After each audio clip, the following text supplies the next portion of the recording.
안녕하세요. 저는 서울에 살고 있는 40대 여자입니다.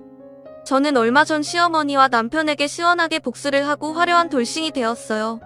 전 남편과 그 파렴치한 엄마를 떠올리기만 해도 너무나 더럽고 역겹지만 너무나 속 시원하게 복수했던 나머지 저만 알고 있기 아까워서 제 이야기를 여러분들께도 공유합니다. 저는 평범한 집안에서 외동딸로 자랐습니다. 많이 배우지 못하셨지만 성실했던 저희 부모님은 노점상에서부터 시작해서 동네에서 자그마한 과일 가게를 차려 열심히 장사하시며 저를 부족함 없이 키워주셨고 저도 열심히 공부해서 알아주는 명문대에 입학할 수 있었죠. 그곳에서 남편을 캠퍼스 커플로 만났어요. 대학원생이던 남편은 조용한 범생이 스타일이었습니다. 처음엔 촌스럽기도 하고 수수한 남편의 차림에 저희 집이랑 비슷한 집안이겠다 싶었는데 사귀면서 대충 들어보니 예상과는 다르게 저희 집과는 아주 많이 차이가 나더라고요. 부모님도 두 분 다 해외에서 공부도 하신 그 시절 드문 유학파였고 남편도 어렸을 때 영국에서 공부하다가 한국에 와서 교수의 꿈을 갖고 대학원을 다니고 있었던 거였어요. 저는 부모님이 학비를 대주시는 것만으로도 죄송해서 학업과 아르바이트를 병행해서 간신히 생활비를 마련할 수 있었고 남편은 집에서 지원을 빵빵하게 해주셔서 돈 걱정 없이 저와 데이트하며 열심히 학업에만 몰두할 수 있었죠. 그러던 어느 날 저희가 사귄 지 1년이 조금 넘을 때였어요. 희주야, 우리 부모님이 널 좀 보고 싶어 하시네? 조금 이르다는 생각은 했지만 남편 같은 남자라면 결혼해도 좋겠다라는 생각이 있었던 저는 나름 할 수 있는 최애대로 차려입고 남자친구의 집으로 갔어요. 역시 생각대로 남편의 집은 으리으리하더라고요. 그 당시 제일 고급이었던 아파트의 제일 넓은 평수였고 안에 있는 가구와 장식품들도 한눈에 보기에도 비싼 것들이었죠. 저희 집에 10배가 넘는 거실에 앉아 애써 태어난 추억 속으로는 감탄하며 이리저리 둘러보고 있는데 어머니가 방에서 나오시더라고요. 집에서나 밖에서나 편한 몸빼바지 입고 다니시는 엄마에 비해 남편의 어머니는 집에서도 고급지게 옷을 차려입고 머리도 세팅되어 있었어요. 그 기세에 놀렸던 저는 잠시 얼어있다가 이내 정신을 차리고 인사를 드렸죠. 안녕하세요. 어머님, 이희주라고 합니다. 언니? 연애 한 번도 안 하던 우리 아들이 1년이나 만난다길래 궁금해서 불렀다. 예상치 못한 쎄한 분위기에 저는 더 살갑게 대화를 이어나가지 못하고 어색하게 찻잔만 만지작 거리고 있었어요. 그래, 니네 집안 이야기는 대충 들었다. 너도 오늘 봐서 알겠지? 우리 집안이랑은 좀 수준이 안 맞을 것 같구나? 몇 개월 못 만날 줄 알았는데 벌써 1년이나 됐다길래 일부러 보자고 불렀어. 우리 성민이는 너랑 진지하게 만나는 거라고 하던데 눈치껏 내가 먼저 정리해줬으면 좋겠구나. 우리 아들은 지금 미리 약속된 선자리만 10개가 넘어. 교수 임용되고 나면 일반 직장인은 쳐다도 안 볼 테고. 내 말 이해했니? 네, 어머니. 너무 당황스러웠지만 저는 그 당시 기운에 눌려 아무 말도 못했고 남편이 사온 과일도 먹는 둥 마는 둥 하고 서둘러 집으로 돌아갔어요. 며칠을 끙끙 앓다가 남편한테 이 사실을 말하며 헤어져야 할 것 같다고 했더니 노발대발 하더라고요. 평소 부모님께 한 번도 거역해본 적 없던 남편은 처음으로 집안을 쑥대밭으로 만들었고 급기야 짐을 싸서 집을 나오기까지 하더니 결국 어머님도 울며 겨자 먹기로 저희들의 만남을 허락하셨어요. 저희 부모님은 내가 뭐가 그렇게 아쉬워서 그런 집안에 시집을 가야 하냐고 극구 반대하셨지만 남편을 너무 사랑했던 저는 부모님의 말은 들리지 않았죠. 그때를 생각해보면 정말 그때라도 그만뒀어야 하는데 이런 후회가 드네요. 어쨌든 그렇게 험난한 연애를 하며 학교를 졸업하고 저의 끔찍한 결혼 생활이 시작되었어요. 시댁과 가까운 곳에 신혼살림을 차리고 남편을 착실히 내조하며 아들 하나 놓고 남편도 자리 잡고 난 뒤엔 저도 일하고 싶다고 남편을 졸라 작질한 회사에 취직해 경제활동을 시작했죠. 늘 집에 틀어박혀 애만 키우다가 사람들도 만나고 경제활동도 하니까 좀 숨통이 트이더라고요. 시아버님은 그래도 저에게 늘 잘해주시고 우리 아가 하면서 아껴주셨지만 어머님은 변함이 없으셨어요.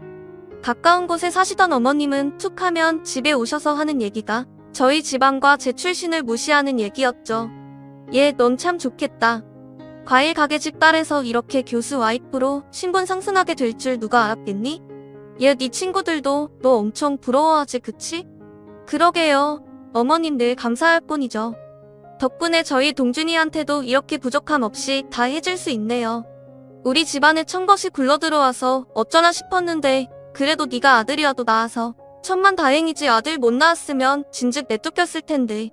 어찌나 그런 말들이 일상이었던지 저는 이제 화도 안 나고 아무렇지 않게 대할 수 있는 경제까지 올라섰죠. 남편에게 수차례 눈물로 호소해봤지만 그냥 당신이 참으라는 말밖에 하지 않던 무능한 마마보이 남편이었어요. 그러던 어느 날 시어머니만 빼면 그래도 평탄했던 저의 결혼 생활에 엄청난 사건이 일어나게 됩니다. 남편이 점점 연구하느라 늦게 들어오는 날이 잦아지고 씻을 때도 핸드폰을 화장실에 들고 들어가기 시작하더군요. 살짝 이상하다 싶긴 했었지만 워낙 평소에 말썽 한번 안 피우던 남편이어서 그런지 저도 대수롭지 않게 여겼어요. 근데 이 여자의 촉이라는 게 정말 무섭잖아요. 어느 날은 남편이 씻으러 들어가는데 핸드폰을 침대 옆에 충전해놓고 가더라고요. 순간 속으로 정말 많이 고민했지만 쎄한 기분이 가시지 않아서 결국 남편의 폰을 몰래 들여다보았는데 심장이 쿵 내려앉는 줄 알았어요. 메신저에는 남편의 학생으로 추정되는 어린 여자와 나눈 다정한 대화 내용이 있었어요. 처음에는 평범한 학생과 교수의 대화였는데 정확히 남편이 늦게 들어오기 시작한 때부터 그 내용이 눈 뜨고는 못 볼 내용으로 변하더라고요. 이런 감정은 사실 평생 처음 느껴본다는 둥, 너밖에 없다는 둥, 아주 저한테는 한 번도 안 쓰던 하트까지 붙여가면서 둘이 좋아 죽는 메시지 내용들을 보며 피가 머리끝까지 솟구치는 기분이었죠. 뒷목이 뻣뻣해지고 손발이 부들부들 떨렸지만 남편은 핸드폰을 들고 욕실로 쳐들어가서 핸드폰을 집어던지며 소리 질렀어요. 당신 미쳤어? 지금 뭐 하자는 거야? 개고생해가면서 애 키워줬더니 학생이랑 바람이나? 지금 제정신이야? 어떻게 나한테 이럴 수가 있어? 이 쓰레기 같은 인간아. 머리에 비누 거품이 잔뜩 묻은 남편은 눈도 제대로 못 뜨고 어버버거리다가 무릎을 꿇고 애원하기 시작했어요. 여보, 진짜 미안해. 걔가 먼저 들이대길래 그냥 잠깐 가지고 논 것뿐이야. 진짜 믿어줘. 그런 사이야, 아니야. 여보, 바로 정리할게. 내가 잠시 미쳤었나봐. 옷도 안 걸치고 물이 뚝뚝 떨어지는 상태로 무릎까지 꿇으며 비굴하게 매달리는 남편을 뒤로하고 저는 아들을 데리고 부랴부랴 짐을 챙겨서 친정으로 향했어요. 아무것도 모르는 아들은 그저 엄마가 울고 있으니 주눅이 들어서 울상으로 절 따라오기만 할 뿐이었죠. 정신 나간 놈 내가 그동안 지 애미한테 얼마나 수모를 당해왔는지 뻔히 알면서 나한테 그 은혜를 이딴 식으로 갚아? 가만 안 둬. 아들과 함께 불쑥 친정으로 쳐들어와 놀란 부모님께 아이를 잠시 맡기고 방에 들어와 한참을 엉엉 울다가 남편에게 전화를 걸었어요. 여보세요? 난데. 우리 이혼해. 내일 서류 보낼게. 희주야, 무슨 소리야? 이혼이라니. 우리 동준이는 어쩌고? 안 돼. 내가 잘할게. 야, 그딴 말 같지도 않은 소리 집어치우고 니네 학교에 다 까발리기 전에 도장이나 찍어. 씩씩대며 전화를 끊고 거실로 나가니까 부모님께서 잔뜩 걱정 어린 얼굴로 절 쳐다보시며 무슨 일인지 물었고 저는 사실대로 말했어요. 그랬더니 아빠가 노발대발하시며 그 집안을 뒤집어 놓겠다며 당장 가자고 제 팔을 이끄시는 겁니다. 엄마가 아빠를 붙들어 말리며 그래도 함께한 세월이 있는데 당분간 여기서 지내며 차분히 생각을 해보자고 하시더라고요. 저도 겨우 진정하고 일주일 정도 친정에 틀어박혀 아무것도 안 하고 폐인처럼 지내고 있었어요. 그러던 와중 어느 날 밤 전화가 왔어요. 여보세요? 여보세요? 나다. 아범한테 이야기 다 들었다. 지금 집 앞 카페로 잠깐 나올 수 있겠니? 그 전화는 바로 제 시어머니였어요. 집 앞에서 기다리고 있다길래 또 이번에는 어떤 막말을 들을까? 이번엔 기풀고 가만히 있지 않으리라 마음속으로 굳게 다짐하며 카페로 갔죠. 그런데 웬걸? 그 악마 같던 여자가 이번엔 좀 태도가 달라졌더군요. 희주, 내가 마음고생 심했겠구나. 많이 놀랐지? 내가 대신 사과하마. 처음으로 들어보는 다정한 말투와 애잔히 바라보는 눈빛에 온 몸에 소름이 돋더라고요. 만나자마자 생전 안 들어주던 제 편을 들어주시길래 무슨 의중일까 파악하기도 전에 시어머니는 저를 붙들고 마구 이야기를 늘어놓기 시작했어요. 어휴, 더러운 자식. 그런 자식을 내가 아들이라고 열달을 배아파가며 낳아줬다니. 정말 미안하다, 아가. 지 새끼 낳아준 아내한테 그러면 천벌받는 법인데. 어머님, 내가 그 얘기 듣고 처음으로 아들, 자식 뺨을 다 때렸지 뭐니? 성민이 자식 충격받아서 나가는 걸 남편이 붙잡으려 하길래 그냥 냅두라고 했다. 예상치 못한 전개에 아무 말도 못하고 꿀먹은 벙어리처럼 앉아있었더니 어머니가 그러시더군요. 그래도 아가, 부부의 연이라는 게 그렇게 쉽게 맺고 끊는 게 아니잖니. 동준이라도 없었으면 모를까? 우리 예쁜 손줄 봐서라도 성민이한테 한 번만 기회를 주는 게 어떨까 싶다. 내 마음 누구보다 잘 알지만 앞으로 이 험난한 세상에서 아빠도 없이 어떻게 키우겠니? 어머님, 솔직히 저 어머님 때문에도 그동안 엄청 힘들었거든요.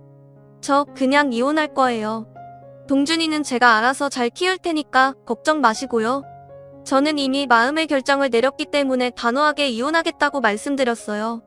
그랬더니 어머니가 그러시더군요. 난 우리 아들 믿는다.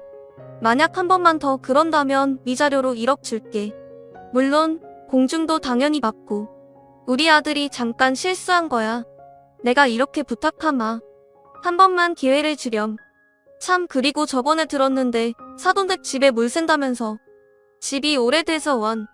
이제 곧 겨울인데 싹수리하고 낡은 가전도 좀 바꿔드리려무나? 내 통장으로 1,000만 원 보내마. 그깟 1,000만 원? 안 받아도 그만이었지만 그래도 그동안 저 키워주시느라 고생하신 부모님 생각하니 시댁 눈치 안 보고 뭐라도 해드리고 싶기도 하고 어머니가 한 말 중에 아이 아빠 없이 어떻게 이 험난한 세상에서 키울 거냐는 말이 맴돌더군요. 또 저희 친정엄마도 이혼만큼은 다시 생각해보라고 계속 저를 설득하셨고요. 결국 한 달이라는 시간 뒤에 저는 다시 집으로 돌아가게 되었어요. 남편은 그런 저에게 자기에게 기회를 줘서 고맙다고 눈물을 흘리며 안아주더군요. 저는 속으로 콧방귀를 끼며 생각했죠. 이건 당신을 용서해서가 아니라 오직 우리 아이만을 위해서 내린 결정이라고요. 아이가 학교에 들어가기 시작하면서 저도 정신없이 학부모 노릇을 하며 어느덧 그때의 아픔도 서서히 옅어지기 시작했어요. 남편도 그때 이후로 아주 납작 엎드려서 제 비위를 잘 맞춰주고 있었지만 그래도 예전처럼 사랑하는 마음은 사라진 지 오래였어요. 아무리 산으로 들러놀러 다녀도 쇼핑을 해도 맛있는 걸 먹어도 즐겁지 않았고 아들 크는 거 보는 게 저의 유일한 낙이었으니까요. 그동안 시어머니에게 받았던 고통과 남편의 일이 제 마음속에서 터져 마음의 병이 생긴 느낌이었죠. 시어머니는 한동안 저희 집에도 안 오시더니 제 벌은 남 못 준다고 조금씩 다시 제 심기를 건드리기 시작하더라고요. 그 당시에는 응당 남편이 잘못한 거고 저를 설득해야 하니 아무 말 못하고 돈까지 주셨던 거겠지만 시간이 지나고 보니 제가 얼마나 얄미웠겠어요. 팔은 안으로 굽는다고 아들이 저한테 설설 기는 꼴을 보는 게 지독히도 싫으셨는지 점점 예전처럼 막말을 하기 시작하셨어요. 아무리 그래도 너 성민이한테 너무 심한 거 아니니? 그깟 바람 한 번 눈 감아준 게 무슨 대수라고 아직도 그러고 있는 거야? 내가 받아먹은 것도 있는데 입 싹 닫고 그러면 안 되지 않겠니? 그깟 바람 한 번이요? 그럼 어머님도 아버님이 바람 피면 눈 하나 깜빡 안 하시겠어요? 그깟 바람 한 번인데, 그쵸? 뭐야? 아우 참네. 이제는 저도 고분고분하지 않고 맞받아치니까 어머님도 당황해서 말문이 막히시는 것 같더라고요. 그래도 계속 비아냥대시는 건 멈추지 않으셨어요. 싱오랑 바람을 핀 상간남은 노래교실에서 만난 8살 어린 남자였어요. 그 남자도 어엿한 가정에 있는 가장이더군요. 참 더러웠습니다. 가정에 있는 것들이 어떻게 그런 더러운 짓을 할 수가 있는지. 아무튼 시아버지는 그 상간남에게도 위자료 소송을 걸어 2천만 원을 받으셨어요. 그리고 시어머니는 그 상간남 와이프에게도 역으로 위자료 소송을 당했다고 하더군요. 결국은 시아버지에게 이혼을 당하셨고 거의 빈털터리 신세로 고향으로 가셨어요. 처참한 어머니의 말로를 생각하니 제 10년 묵은 한이 풀리는 듯 했네요. 몸을 함부로 굴린 대가가 나이 60 넘어서 받으려니 얼마나 힘드시겠어요. 분명 이 시어머니는 시아버지에게 들키지 않았을 뿐이지 그동안 수많은 사람들과 바람을 핀 게 분명해 보였어요. 그런 여자를 지금껏 어머니라고 불렀으니 오늘 가서 제 더러운 입을 소주 한 잔 먹고 알코올로 분해를 해버려야 할 것 같습니다. 참 웃기지 않으신가요? 며느리와 시아버지가 두 손 나란히 잡고 각각 그들에게 벌을 주려고 이런 행동을 한다는 게 참 살다 보니 별의별 일들을 많이 겪게 되네요. 시어머니가 아무것도 없이 쫓겨났다는 소식과 남편이 교수직에서 해임되었다는 소식을 듣고 나니까 그제서야 제가 복수를 성공했다는 게 실감이 나더군요. 그리고 남편하고 바람핀 상간녀 그녀에게도 위자료를 받을 수 있었고요. 시어머니는 아직 재산 분할이 남아있어서 어떻게 될지 모르겠지만 어쨌든 절 개무시하던 시어머니, 그리고 절 배신했던 남편 둘 다 이런 비참한 최후를 만나게 되었네요. 그러게 똑바로 살았으면 이런 일이 일어나지 않았을 텐데 말이죠. 전 이제라도 늦은 자유를 찾아 제 인생에도 아낌없이 투자하며 제 아들과 함께 행복하게 살려고 합니다. 돌이켜보면 참 힘든 시간이었네요. 여러분들, 저 많이 응원해주세요. 저도 여러분들의 삶을 응원해드리겠습니다. 지금까지 제 긴 사연 들어주셔서 감사합니다. 너 자기 관리 안 하고 있는 거니? 여자가 말이야, 늘 날씬한 몸을 유지해도 눈이 돌아가는 게 남잔데 그렇게 푹 빠져 있으니까 성민이가 어리고 싱싱한 애한테 눈길을 돌리지. 돈이 없는 것도 아니고 신경 좀 써라.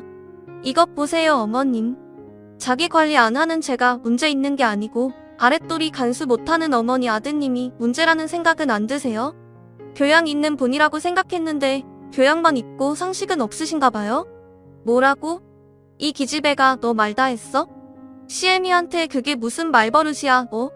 네, 말 다 했고요. 사람 화병나게 하지 마시고 이제 그만 가주실래요?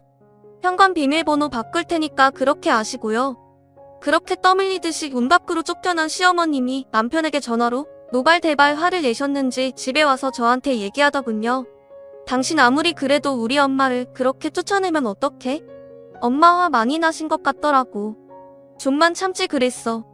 당신도 알잖아. 우리 엄마 성격. 뭐? 지금 거기서 또 니네 엄마 편을 들겠다고? 진짜 머리 어떻게 든 거 아니야, 당신? 똑바로 생각해. 나 지금 당장이라도 이혼 소리에 도장 찍고 싶은 마음이 굴뚝 같으니까. 여보. 죄인인 남편은 더 이상 아무 말도 못했고 저는 당분간 시어머니로부터 자유로운 생활을 할 수 있었어요. 어찌나 숨통이 트이던지 그 여자 목소리만 들어도 뒷목이 뻣뻣해지는 느낌이었는데 안 보고 사니까 그렇게 세상 편할 수 없더라고요. 그렇게 안정된 나날을 보내고 있던 중 어느 날이었어요. 그날은 저희 회사에서 모처럼 가을 야유회로 평일에 다 같이 쉬고 오전에 북한산 등산을 다녀오기로 한 날이었어요. 예쁘게 물든 단풍도 보고 내려와서 맛있는 파전에 막걸리까지 마실 생각을 하니 저도 오랜만에 들떠서 신나게 야유회를 떠났죠. 힘들지만 새소리도 듣고 물소리도 들으며 열심히 올라가다 보니 어느덧 정상에 다다랐고 평일이었지만 꽤 많은 사람들이 저마다 100군데 바위에 앉아 쉬고 있더라고요. 그런데 옆에 있던 동료가 저한테 귓속말로 수군대더군요. 희주씨, 저기 저 커플 좀 봐. 와, 대단하네. 남자가 한 10살은 어려 보이는데 애인인가 봐. 근데 저 아줌마 너무 일잔하다. 조금이라도 어려 보이려고 아주 봐라 그랬네 봐라 그랬어. 저 화장 어쩔 거야 정말. 아줌마가 돈이 많나? 그 말을 듣고 동료가 가리키는 커플을 봤는데 동료가 비웃었던 그 여자가 바로 제 시어머니였던 거예요. 혹시나 잘못 본 걸까봐 두 눈을 비비고 다시 봤는데 평소보다 더 진한 화장에 몸매가 드러나는 운동복에 본인보다 10살은 어려 보이는 남자 옆에 찰싹 달라붙어서 다정하게 김밥을 먹여주고 있던 그 여자는 정말로 제 시어머니가 맞았어요. 저는 순간 뻥 쪄서 그 광경을 쳐다만 보고 있다가 이내 정신을 차리고 몰래 사진을 찍었어요. 아주 가식적인 표정으로 애교를 부리며 아양을 떠는 모습, 다정하게 남자와 러브샷하는 모습, 사진과 함께 영상도 찍어놨죠. 모처럼 기분 좋게 놀러간 건데 역겨운 시어머니의 모습에 기분이 다 잡혀버렸지 뭐예요. 그렇게 내려와서 2차 회식도 하는 둥 마는 둥 하고 집에 와서 곰곰이 생각하는데 저도 모르게 웃음이 나는 거 있죠? 이걸 어떻게 이용해서 시어머니한테 복수를 제대로 할까? 그런 생각? 그래서 시어머니에게 전화를 걸어서 잠깐 집 앞 카페에서 보자고 했죠. 무슨 일인지 영문도 모른 채 제가 먼저 만나자고 하니 어머님은 제가 사과드리려고 보자고 한 줄 알았나 봐요. 그래, 그때 아주 매몰차게 쫓아내더니만 이제 와서 할 말이 뭐니? 아주 기세등등하고 뻔뻔하게 저를 쳐다보는 시어머니한테 이제 복수를 시작할 시간이었어요. 어머님, 저번에 제 남편이 바람 폈을 때 그때 이 카페에서 저한테 뭐라고 하셨는지 기억나세요? 뭐? 지금 갑자기 그 얘기를 왜 해? 난 기억 안 난다. 너 나한테 사죄하려고 불러낸 거 아니었니? 아, 그때 저희 남편 보고 더러운 나쁜 놈의 자식이라고 하셨죠? 어머니, 그럼 어머님도 나쁜 놈의 자식이었네요? 뭐야? 너 지금 그게 무슨 말이야? 미쳤니 너? 어머님, 어쩐지 불륜남 입장을 너무 잘 이해해 주시더라고요. 오죽하시겠어요? 어머님이 불륜녀여서 아들도 그렇게 자랐나 봐요. 그쵸? 뭐?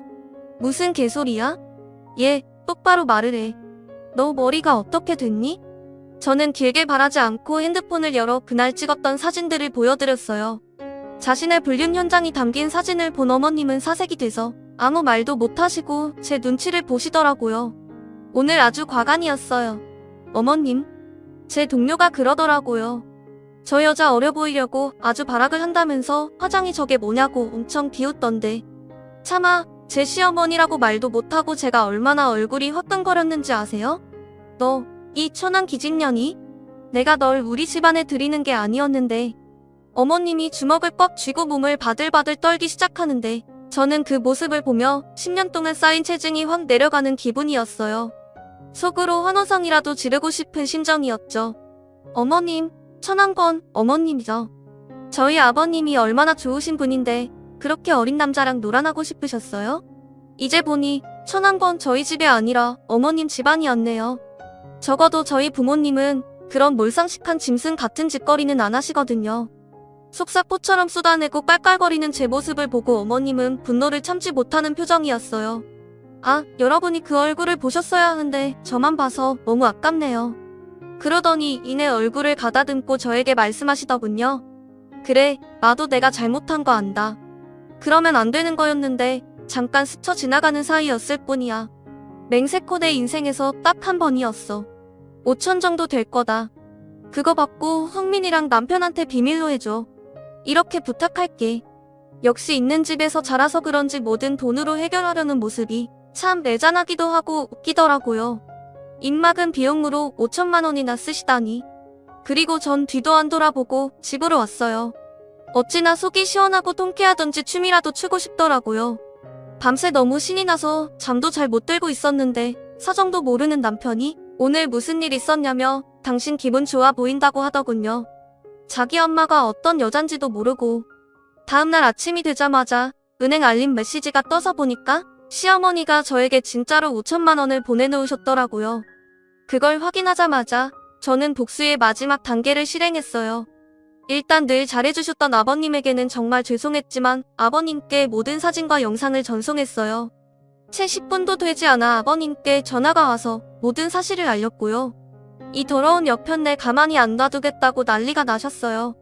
살면서 전 그렇게 화를 내신 모습은 처음이었습니다. 아버님은 그동안 자기가 번 돈으로 사치하는 것도 정말 지긋지긋하셨는데 젊은 놈이랑 놀아나는 데까지 자기 돈을 쓴 거냐면서 당장 이혼하시겠다고 하더군요.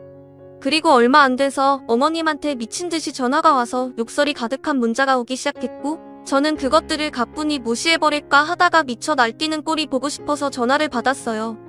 혹시라도 협박이라도 할까봐 녹음 버튼도 눌렀고요. 야, 너 이 미친 5천만 원 주면 입 닫는다며? 이거 오늘 보니까 완전 사기꾼이었네. 내가 준 돈 내놔서. 어머님 제가 언제 입 닫아준다고 했어요? 생각해 본다고 했지. 어우 정말 웃기시네. 그리고 어쩌죠? 그 돈 벌써 다른 데 써버렸는데 조금만 더 일찍 전화 주시면 드렸을 텐데. 그리고 이제 저 아줌마 며느리 안 할 거거든요. 그러니까 함부로 막말하고 천하게 말씀하지 마시고 좀 교양 있게 말씀해주세요. 어디서 교육을 받았길래 말투가 그렇게 거칠어요? 더 이상 연락하시면 협박죄로 고소합니다. 그럼 이만. 야, 이 희주 이런 씨. 가차없이 통화를 종료해버리고 한참을 깔깔대며 웃었던 것 같네요. 몇 시간 뒤 온 집안이 초토화되었다는 소식을 들은 남편이 집에 오자마자 저한테 화를 내면서 대체 어머니한테 무슨 짓을 한 거냐고 따져 묻더군요. 당신 같은 여자랑 결혼하는 게 아니었어. 화목했던 우리 집을 파탄내다니. 꼭 그렇게까지 해야만 했던 거야? 무슨 소리야, 당신. 당신 가정은 내 알바 아니고. 나는 가정에 헌신한 줄밖에 없는데? 입이 달렸으면 말은 바로 하자고. 그리고 저는 그 역겨운 면상에 이혼 서류를 던지고는 친정으로 와버렸어요. 그리고 남편과 부적절한 관계였던 학생이 그 관계를 통해 부당한 이득을 취했다는 사실을 제가 따로 모아놨던 증거 자료와 함께 서류로 꾸며 학교에 남편에도 등기로 보내버렸고요. 소문은 참 빠르더군요. 온 동네에 저희 시어머니와 전 남편의 소문이 퍼지기 시작했더라고요. 기분은 썩 좋지 않았지만 늘 체면 차리던 시어머니가 고개도 못 들고 다닐 걸 생각하니 너무 통쾌했어요. 시아버지는 그러시면서 내 아들과 시어머니는 버리더라도 자신은 버리지 말라고 하시더군요. 나하고 손주도 영영 떠나버린다면 자신의 인생을 살 이유가 없다고 하시면서요. 막걸리를 한 잔 마시며 그런 얘기를 하시니까 시아버지가 너무 불쌍하고 두 어깨가 너무 작아 보였어요. 그래서 전 안아드리면서 말씀드렸습니다. 아버님은 제게 영원한 아버님이고 제 아이에게도 하나밖에 없는 할아버지라고요. 그러니 우릴 보고 힘내라고 말씀드렸죠. 그 말씀을 들은 아버님은 한없이 우시더니 손을 잡아주시더라고요. 시모는 남이지만 손주도 자기 핏줄이니 연을 끊는다는 건 상상도 하기 싫으셨겠죠. 아버님은 저에게 그동안 편들어주지 못해 너무 미안했고 노년의 손주까지 못 보면 적적하실 것 같다며 감사하게도 아버님 댁 근처에 저와 손자가 살 수 있는 집을 마련해 주셨어요. 시모는 어떻게 됐냐고요? 시모랑 바람을 핀 상간남은 노래교실에서 만난 8살 어린 남자였어요. 그 남자도 어엿한 가정에 있는 가장이더군요. 참 더러웠습니다. 가정에 있는 것들이 어떻게 그런 더러운 짓을 할 수가 있는지. 아무튼 시아버지는 그 상간남에게도 위자료 소송을 걸어 2천만 원을 받으셨어요. 그리고 시어머니는 그 상간남 와이프에게도 역으로 위자료 소송을 당했다고 하더군요. 결국은 시아버지에게 이혼을 당하셨고 거의 빈털터리 신세로 고향으로 가셨어요. 처참한 어머니의 말로를 생각하니 제 10년 묵은 한이 풀리는 듯 했네요. 몸을 함부로 굴린 대가가 나이 60 넘어서 받으려니 얼마나 힘드시겠어요. 분명 이 시어머니는 시아버지에게 들키지 않았을 뿐이지 그동안 수많은 사람들과 바람을 핀 게 분명해 보였어요. 그런 여자를 지금껏 어머니라고 불렀으니 오늘 가서 제 더러운 입을 소주 한 잔 먹고 알코올로 분해를 해버려야 할 것 같습니다. 참 웃기지 않으신가요? 며느리와 시아버지가 두 손 나란히 잡고 각각 그들에게 벌을 주려고 이런 행동을 한다는 게 참 살다 보니 별의별 일들을 많이 겪게 되네요. 시어머니가 아무것도 없이 쫓겨났다는 소식과 남편이 교수직에서 해임되었다는 소식을 듣고 나니까 그제서야 제가 복수를 성공했다는 게 실감이 나더군요. 그리고 남편하고 바람핀 상간녀 그녀에게도 위자료를 받을 수 있었고요. 시어머니는 아직 재산 분할이 남아있어서 어떻게 될지 모르겠지만 어쨌든 절 개무시하던 시어머니 그리고 절 배신했던 남편 둘 다 이런 비참한 최후를 만나게 되었네요. 그러게 똑바로 살았으면 이런 일이 일어나지 않았을 텐데 말이죠. 전 이제라도 늦은 자유를 찾아 제 인생에도 아낌없이 투자하며 제 아들과 함께 행복하게 살려고 합니다. 돌이켜보면 참 힘든 시간이었네요. 여러분들 저 많이 응원해주세요. 저도 여러분들의 삶을 응원해드리겠습니다.